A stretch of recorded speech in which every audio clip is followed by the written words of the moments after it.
5:30, so I'd like to call this meeting of the Education Committee to order. First item is to elect a committee chair. I nominate Jennifer Horn Frazier.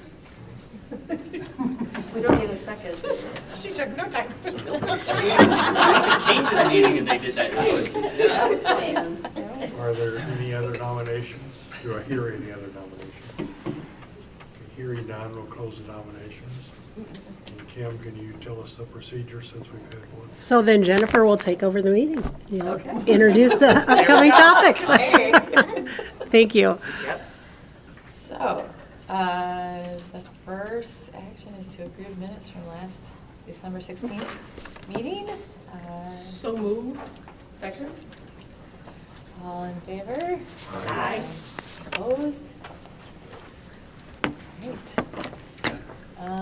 And so I guess that takes us to our presentation. All right, well, welcome you guys, and then see if the team has anything to add before Anna and her team takes off. But tonight we wanted to talk to you a little bit about our Office of Professional Development, which was originally born out of our work in the Teacher Leadership and Compensation Grant that came to us through the state through those dollars, which has been a great program for us as far as getting some teachers into leadership roles, helping teachers reflect on their practice. It's been a great vehicle for us, honestly, to move a lot of our high reliability schools work forward, that without some of that infrastructure, we'd have really struggled or had to go a lot slower in our ability to do that. And so really proud of Anna and her team and how they've embraced that work and really helped our school district embrace that work. So with that, I'll ask if Chase, Eliza, or Lucas want to say anything, and then we'll get going. Everybody wants to talk, apparently. Yeah. No? All right. Anna? There's plenty of things we could say, but what they've got for you guys will. Well, so feel free to take and pass one of these around and we'll go ahead and start by just introducing ourselves. So I'm Anna Austin Linkelma. I've seen many of you before, and I'm the Senior Coordinator for the Office of Professional Development. I'm Hannah Saland, and I'm the Professional Development and Coaching Coordinator. And I'm Sarah Fairfield, and I'm the PK-12 Curriculum and Mentoring Coordinator. So we have two objectives for our time together today. We hope that you'll walk away with an understanding of this skill of paraphrasing, which our coaches use to help increase teachers' capacity. And we hope that for you, you'll understand how it could be used to improve the quality of your conversation with others. And then we also hope that you'll be able to describe the functions of our Office of Professional Development by the time we're done today. We're going to approach our learning process through an experiential form today. And the reason we're going to use an experiential form of learning is that we know that adult learning suggests that this kind of a principle is much more impactful to actually do something than simply hear about it. So we hope you'll be willing to try some of our things, but we will be brief. What I'd like you to do right now is just with somebody sitting near you, read the quote that is on the screen. And this might come from a constituent you might encounter out in the community. And then I want you to discuss with somebody near you, what would you want this person to know or feel after talking to you once you do respond to them? So I'll give you a moment to read the quote, and then we will discuss that with a partner. That would be great.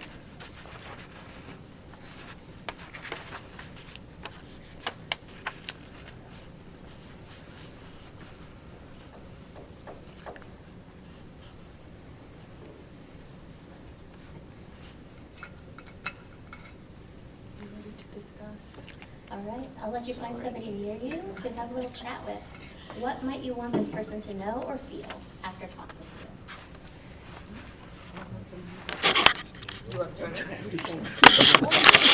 Oh, you just sit that way. Okay. All right. You wanna come this way? Yeah. I was like, And that, unfortunately, this is not an uncommon I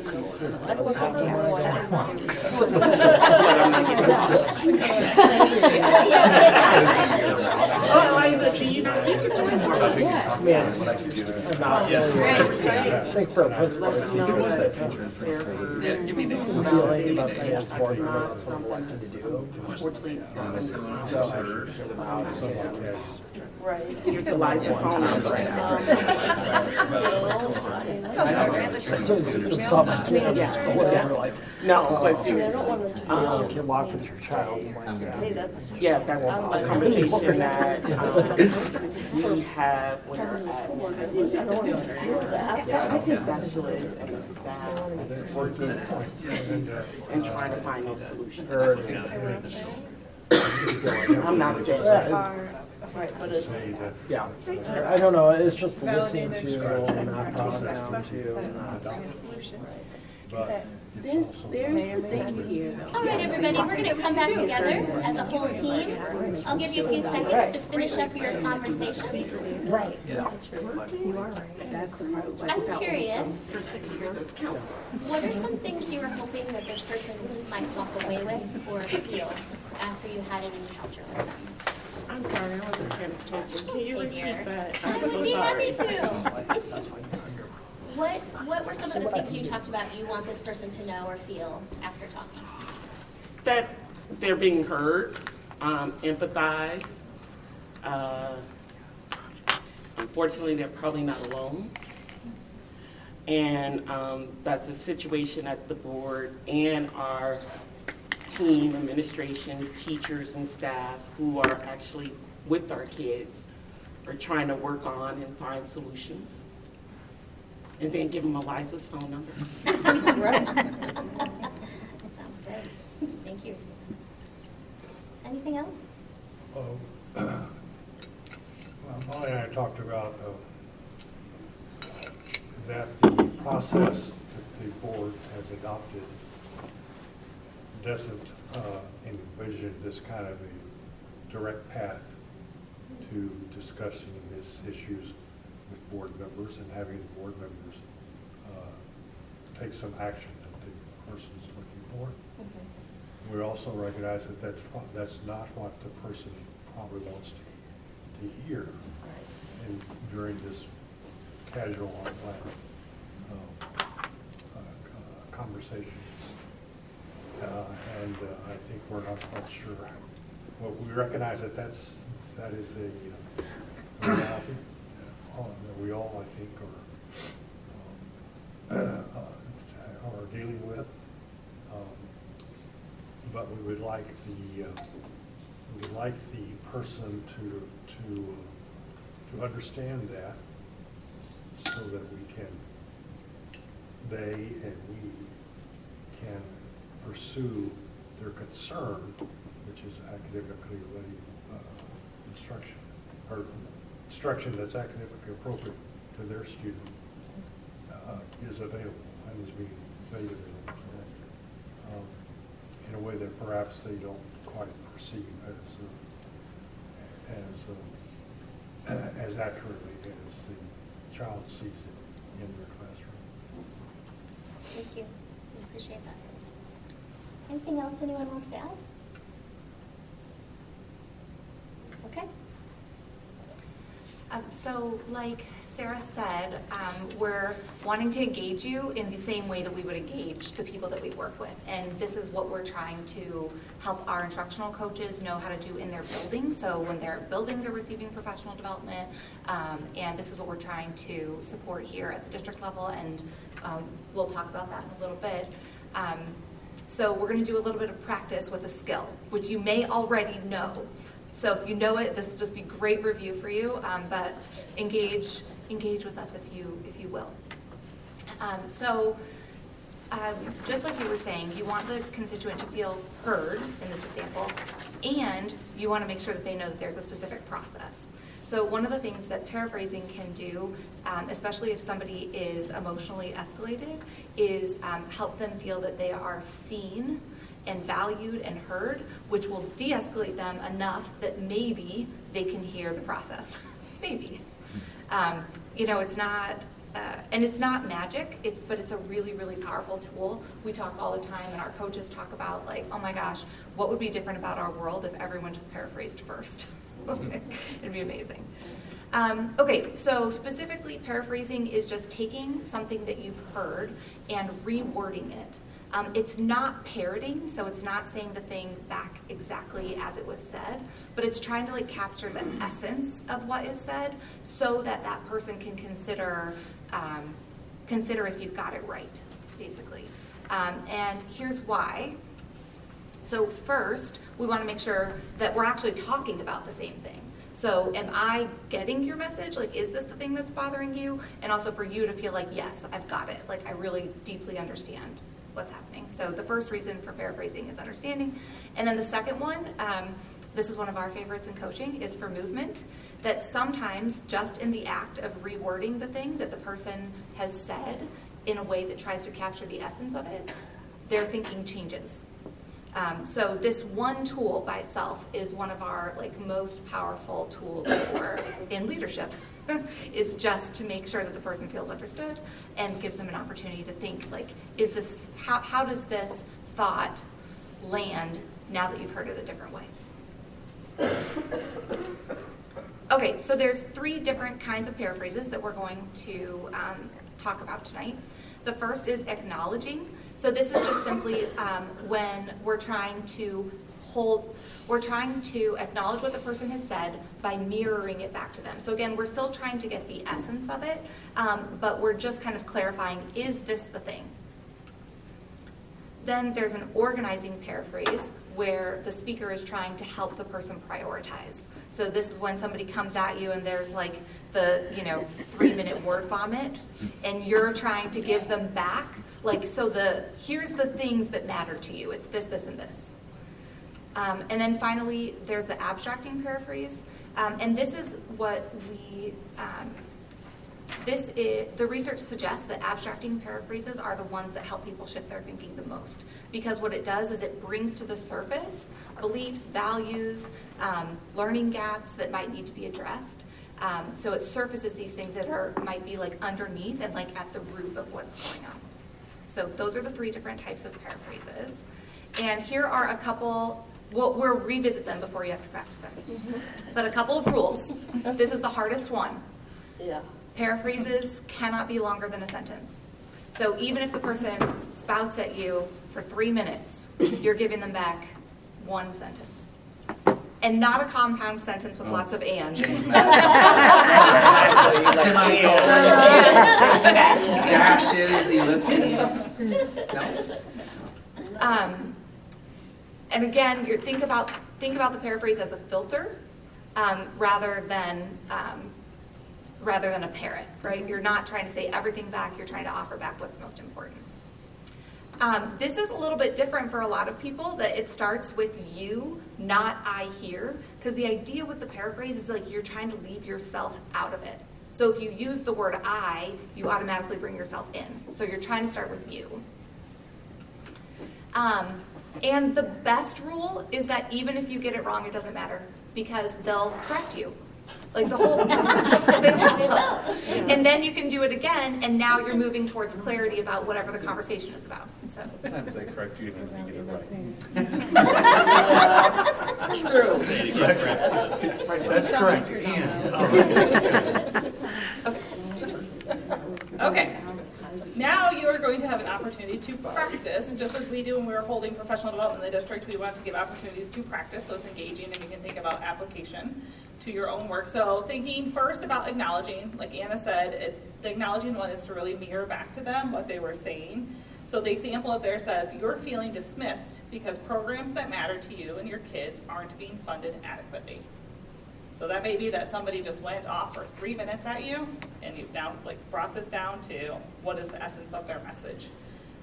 Below that, and these are in your packet too on the second page, there are some example stems. They might sound like you're thinking that, you're wondering if, you're blank in emotion because you're concerned about. So you're just really trying to acknowledge and name back to them what their message was mostly about. So we're going to give you a couple of minutes to try this out. So you're going to have a partner, and you're going to get a prompt. So with your partner, you are going to be in pairs, and you're going to, partner one will respond to this prompt. The prompt is, what has been the hardest part of your job in the last month? So that's the prompt. You're going to talk about it, and then when you're just going to talk aloud about that prompt, and then this partner two, when your partner stops talking, you're going to offer an acknowledging paraphrase. So you have some samples up there. So really, remember acknowledging, you're really just trying to name back to them what they're talking about. Any questions you might have? Let me take it. Just forget your bosses over there, Kim. Just tell me your problems. We have enough time. So are we partners, three of us, or? Laura? All right. Ready, set, go. Try it out, and then we'll just tell you when we're going to, in a couple minutes, we'll switch partners. Try it out, partner one. Everybody. Or you can sit on all this since I'm recording. Laura's biggest problem. Mine is just data availability. We changed the way that we do data in the Department of Ed. And Refrigerators for a toddler. It was just a lot of the baby came to house, so you had to have a couple of hands, and it's just, you know, Not my cat. Oh, wait, No, see, you are correct. You're feeling overwhelmed. I think mine's consistent. It's like, oh, I'm supposed to hear these back. We're not all sure. Sorry, because you don't feel. There you go. contracts. or you're feeling frustrated. Yes, but what I'm really trying to say is Stress, your life is not yes. operating at your highest level, your highest self. I think you nailed it. You're good. There's something else on the Oh, no, I thought it was now we're gonna identify our other partners. Okay, then pause for just a second. If you haven't had your other partner be able to try to switch roles, Right, that's what I mean. switch roles, somebody else try. Go ahead and try it again. Switch roles if you haven't. Okay. What do you think? Okay, Come yeah. on, You can go, Jeff. we did take So mine's like a Okay, let me train my daughter to learn. trying to figure out prioritize what I think we need to be spending time and whatever else is something that is like organizations or great, you know, and then having obviously like Right now, like the last week, like something real disruptive, maybe created the flow of that, and managing all the expectations for other people, that was our team, and then second role, you know, you just set it and hard to navigate. or trying to get them in the right place. And still trying to focus the work. Like I even have person that I thought did exactly. And I would just frustrated maybe they're from they can't do that. So we're feeling. So I think that's what's challenging. They're concerned about how to prioritize their needs and support them. So you want to continue to support them because strategic planning is so important. And how to do that while also maintaining the integrity of like it becomes a coaching model, what you can provide. I'll be thinking about that. And then that as well. It's,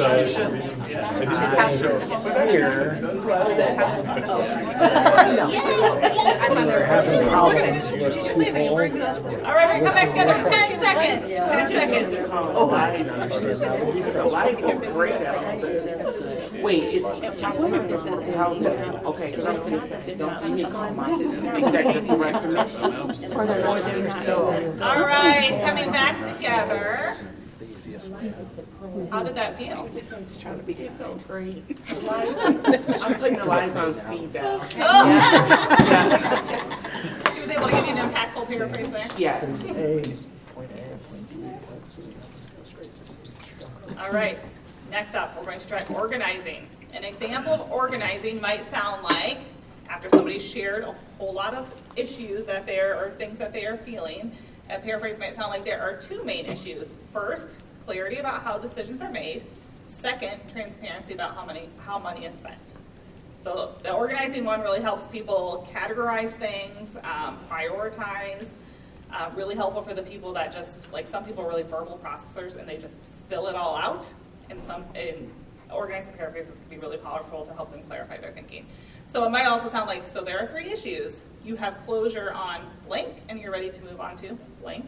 Or first you're going to do blank, then you will blank. So those might be some examples. We're going to give you an opportunity to try that with same process using the prompt, what is a typical day like for you? And it could be work or personal. All right, ready, set, go. Kim's turn. I think it's supposed to be about the same thing for me. Yeah. But that we're gonna then what I'd like to prioritize like what we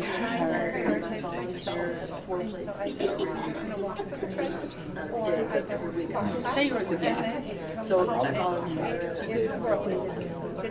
There's issues with having old data being available as not in the car, I have them dropped off. Yeah, And it's also by the time you walk in here, it's gonna be like a day 1, part 1 of the day, and it's like, who, you know, and it's teenagers, so she's usually on the way to the car, on the way to school, you have time to think about what it was that I said, or how I looked, that might have been rude. No, I don't, I'm not sure how this is doing it, like, what I've just talked about, so it should be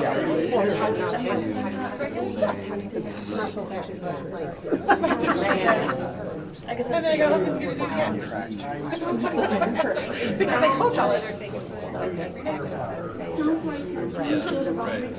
You mentioned something about how it's organized. Yeah, sorry, I just didn't hear what you said. I said part of the day. Yeah, it's exactly that. Just like your glasses, it's your board. Okay, so just throwing that out there. Bring that right back. Yeah, but trying to find a way sort of navigate graduate high school. and the adults. If you have not yet, switch partners so someone else can give it a try. Have a teenager in the house. Take care of mine. she's 13. But I expected her.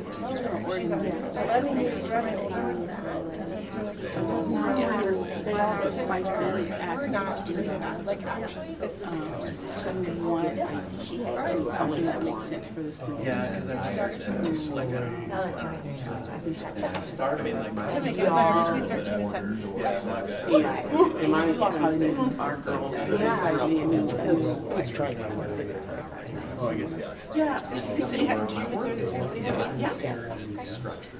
I guess there's something that we need to deal with. What elementary? How would you organize it? We lived. We're going to come back together in about 10 seconds. Away from each other. They used to play in her backyard and bring flowers. From like, we don't need to tell that. no, we were like,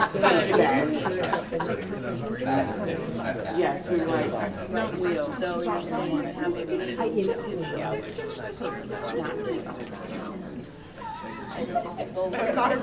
Yeah, that's my figure out. All right, coming back together. They were so little. They didn't know. Yeah, once we told them what it was, they would go get that. All right, so you tried acknowledging, you tried organizing. Now we're going to try abstracting. So again, abstracting anchors into values, beliefs. It could be labeling something for someone. Could be anchoring to goals. And like Anna said, this is the one where we really see the movement in thinking, especially when we are able to anchor to something that someone values themselves and beliefs that they have. So an example here might be, you believe schools have a responsibility to know about and respond to community values. So that's anchoring to the person's beliefs. Other examples might be, it's important to you that blank, a belief you hold is blank, the goal you have is blank. Another example at the bottom is what you're really talking about is how to best support your students. So support is highlighted there because it's really giving a concept label. You're trying to really get to what they're talking about, like what's really important to them. So same drill here. Your question now is, what makes you excited about getting out of bed and coming to work each day? Jennifer. Ready, set, go. Well, I started first, she started, no, you started. Okay, I'll start. So, And one of my favorite things is I don't have to go very far when I get out I work downstairs. I'll take it. But the thing I love is that I do with organizations that are across all different types of industries and specialty areas. So I have everything from knowledge to But I didn't want retirement, like for a job application. So because of that, so like like just, and so I I get to think learn just about taking all that of information, those internalizing it, saying, and I guess apply it's important things for them that to you hear hear about about it. just Going off of what you in all these different contexts. and then I guess they'll say, I'll correct you if it ain't right. So many different areas of the world that maybe and to be like other people's teams for just a little while. Hopefully we can get where they want to go. So that's fun. So it's important. It's important Having the best that experience. you like sit and like kind of become a part of their team and kind of value all those so that you can kind of see how you can like improve your skills and your questioning and just all of that into then helping them. Which I'm sure the way you do it is that they create their strategic plan, but you just guide.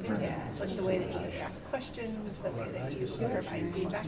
And it's like their plan, they got to it. But it's important that you listen to everything and gather all of those pieces based off of just what you know about strategic planning. So at the end, they feel like they can hold something that they need instead of Jennifer's. Yeah. Okay, if you haven't yet, make sure another partner has an opportunity to try it out. So rotate to another person if you have not done that yet. You can excited about getting out of bed, coming to work, doing what you have to do. I know what it might be I get bored easily. And once my day becomes repetitive, I'm out of the job. And so, been in this job 13 years, which that's like, what? Usually I'm gone. It's coming. So it's the unknown, like what challenge will I have this today project and how can I like abstract solve it? that part feels more natural. You really been mirroring or even like trying to take a Novel and like that part. and just putting your skills to the I'll test. put it in the board when I get excited. Just been a Democrat. You'll be nice. Especially in college. I mean, small Democrats being All right, you have about 10 seconds, then we'll come back together. It's not the end well. Somebody else has to be found. It's important to see that people are of the democratic process. Yeah. I think it's very frustrating to see people splinter off and go into their own silo. All right. You're much more automatic than me, but you could, as I said. You've had an opportunity to try all three. Thank you. And before we discuss this prompt here, one thing we want to highlight is that sometimes people are worried that if they paraphrase something that somebody says, they're like confirming a belief of that person, or that, for example, if you have someone come to you and they are just like going on about something that maybe doesn't align with the district's beliefs, but they're really frustrated about it, and some people are afraid that if I paraphrase back to them, am I going to actually like reinforce this idea that they have that is different than what we believe here? And that is the reason we leave I out of it, because if we're saying you and we're really just working on trying to get the essence of what they're saying so they feel understood no matter what the messages they're giving us, that's the power of paraphrasing. So that's why we do want to take I out of it as well, because if I said I hear you saying, then that person might even unconsciously hear, oh, that person agrees with what I just said, because they said it back to me. So but that is one fear sometimes when people are learning to paraphrase, and that also, like Anna said before, if you get it wrong, they're going to let you know. Or they'll say, yes, that's it, or they might just keep talking. I think also if you say, I hear you saying, and you repeat something, they might think, ooh, that person doesn't like me anymore because they think I'm espousing this wrong view or something. Yeah, exactly. Like, could show like they may assume making a judgment about that. Right, Or, right. Now that you've had some time to try this out and think about it. We're just going to share this out as a group rather than partners right now, but where's your thinking about paraphrasing now compared to just when we started just a little bit ago? What are you thinking? It's something that I've done a lot, but I haven't had the explicit instruction to start with you before, and I think that's a game changer. Same. So thank you for that. Yeah, I concur. Laura's really good at it, so when I go to public events, I'm gonna bring her along with me. So,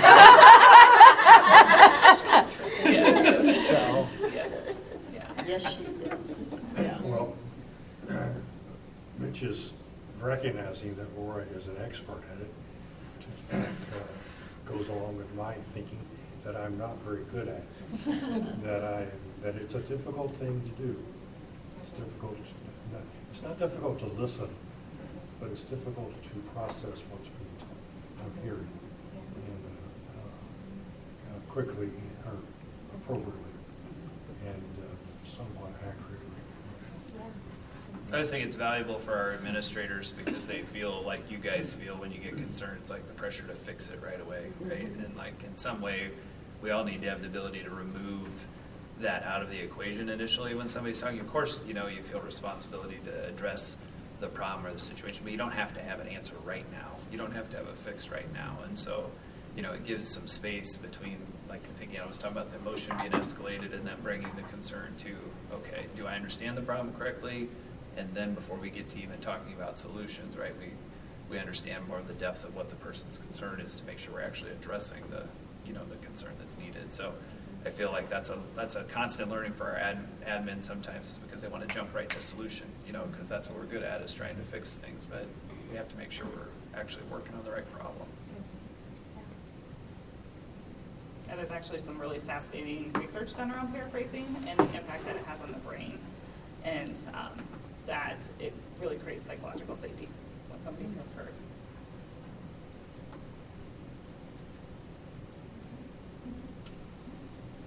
All right, so that's the end of our PD demo. But we did also want to just share some exciting stories from our first year as officially as the Office of Professional Development. So first we just sort of want to give you an overview of like what is it that we're doing. So what we're striving for is to foster a culture of learning across the district where any staff member, we're starting with teachers, but our vision is like that any staff member grows in ways that elevate student achievement and enrich classroom experiences. That's like our ultimate goal. And there's sort of 5 key areas where we're working right now. The first is in instructional leadership development. So that's mostly focusing on our instructional coaches, curriculum coordinators, and our administrators, and really building their skills as leaders so that they can have an impact on the teachers in their buildings and then the students. The second one is teacher and staff professional learning. So that focus there is designing and delivering high quality professional learning, really to strengthen the skills of our staff in the district and ultimately lead to better student outcomes. But we really want to give meaningful learning as well. The third one is to align our curriculum and initiatives across the district so that we can work towards a standards-aligned curriculum implementation in all of our classrooms, hopefully, and have what we call guaranteed and viable curriculum, where we know students are getting similar learning experiences and similar levels of rigor in every classroom. The fourth is district coordination and communication. We want our dream, we're working towards it in small steps, is that there's like one location where any staff member can find all of the learning experiences to help them grow. And that all the communication around it and every department knows like, oh, like I think that such and such a department has a great PD that you should attend because it's going to help you with this skill. Like, let's look and see what next time it's offered. Just making sure that everybody knows like what's available to them to support their growth. And the final category is operations, data, and evaluation. So of course there's the operational things that happen in any department of creating systems, budgeting, and that.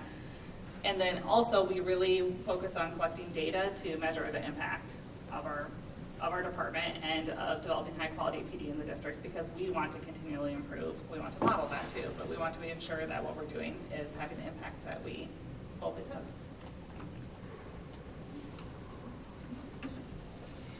So over the past year, we've worked very intentionally to build the capacity of our instructional leaders and our administrators and coaches to deliver high-quality professional learning. And we've done this in a couple of ways. We created a set of guidelines that go through many of the most important adult learning standards that help support professional learning for teachers. And we've also created a set of must-haves because this resource is a pretty in-depth resource and requires a lot of attention, and it takes skill to build that capacity to deliver at that level. So we've started with these must-haves that we think really make a huge impact, which is always having clear objectives for any PD that we offer, making sure that there's an agenda with the objectives and learning activities outlined that helps people understand what's going to happen and feel safe when they walk into that room. We always ask for feedback from participants about the learning experience so we can improve upon it as well as know how to follow up with them. And then we also prioritize engagement using those adult learning principles as we've done today. We've been pretty excited by the feedback that we've gotten from coaches and teachers, either in our exit tickets or emails that have been sent to us over the course of this year. And so we've shared some quotes here that I'll let you read. I'll give you a moment to read those on your own.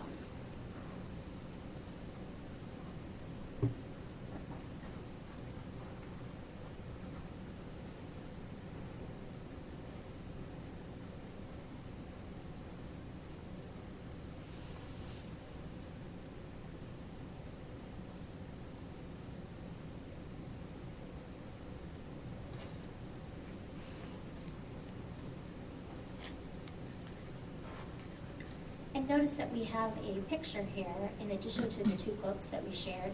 And Hannah snapped this picture when she was out in a building because this is a document that we created as part of our PD. And now we're seeing those documents displayed in teachers' classrooms and around the building. So we know that the work we're doing is having an impact on teachers.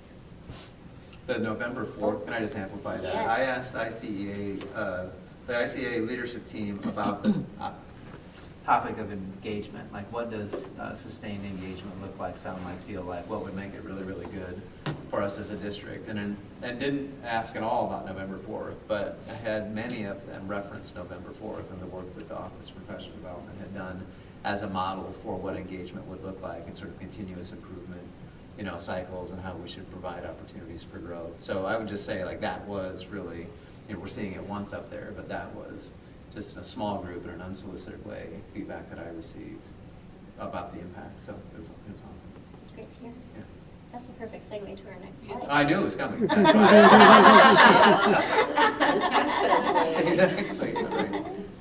We also just wanted to share some of the feedback that we got in exit tickets from that November 4th, and these were really powerful. So I'll give you a moment to read those on your own. And I don't know if you guys remember, but that was a day that teachers were doing professional development. Through negotiations with ICEA, it was decided that would be virtual. But we did a virtual day of learning, which I think even speaks to like the power of the feedback more because it wasn't in person. So.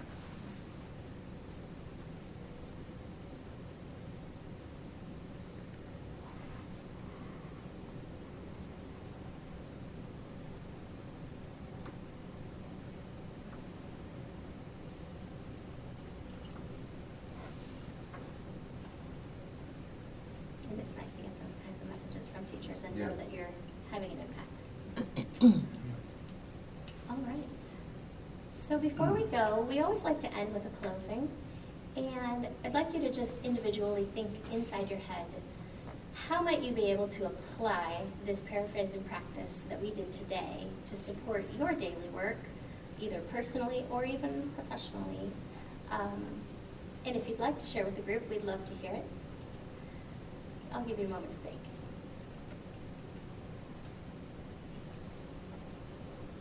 Laura. Definitely organizing is probably an area that I just need to do a little bit more at, like, as people are talking at me. I'm sorry, talking to me.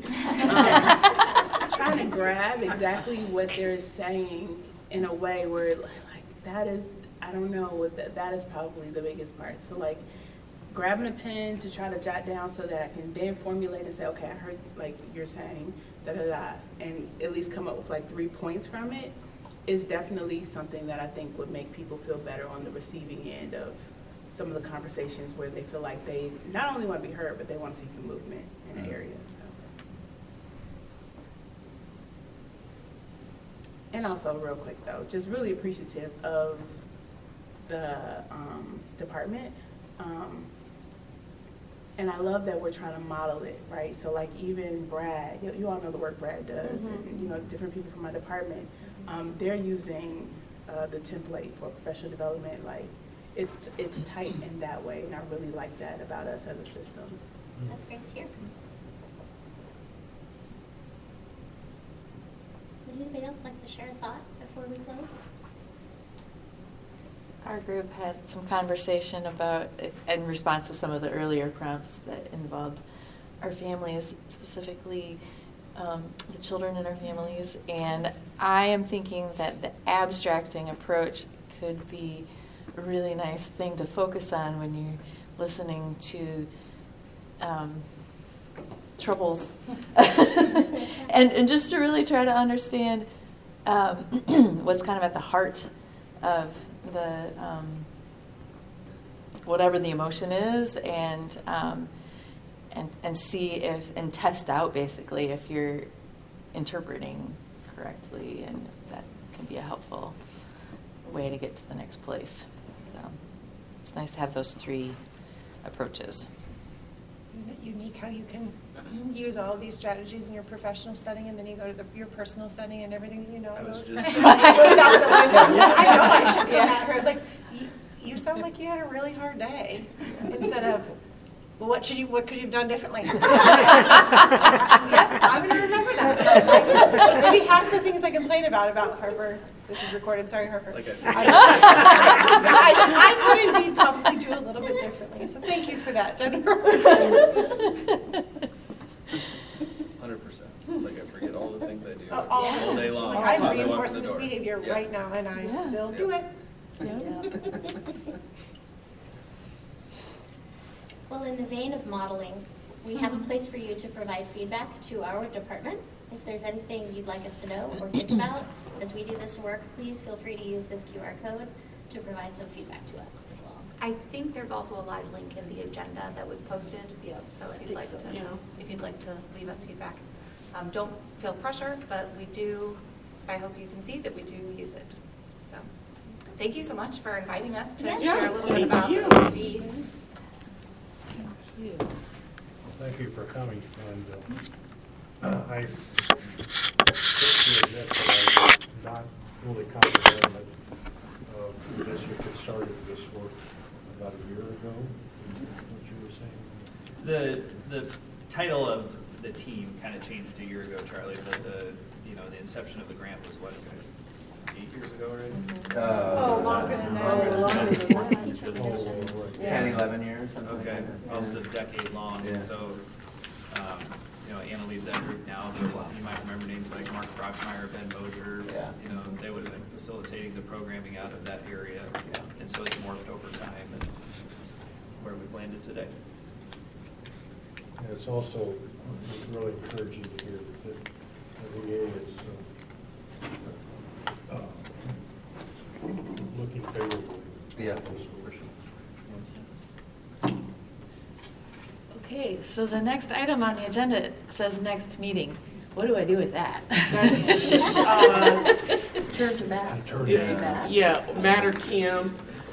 Yeah, so we're probably talking about ICCSD Innovates, I think is what we'd like to do. So we'd probably suggest another meeting here. Yeah. And we'll do Dream Songwriter. Yeah, we'll probably take you downstairs. Yeah. And we'll have iPads to actually see if my dream needs to be accelerated. Yay. So that'll be next month? Yeah. Okay. Do we have a conflict with February? we have the Lunar New Year, I mean, and Oh. like all of those, I'm just not sure what day we don't, I know there's a day we do not have school in February, I just don't know. Yeah, don't have school on the 17th. So that would be our normal ed committee, so we'll need to reschedule or figure out what Yeah, we're gonna do. we'll figure out that, we'll have to figure out that date. Because we don't have school, or the spring break March is is the spring one. break, so the next two. We'll have to would get a be new the date week. for Well, ed committee. okay. We'll squeeze one in for February, March, sometime in that time period. Yeah. Great. Good catch. Okay, so motion to adjourn? So moved? Second. All in favor? Aye. Opposed? Okay.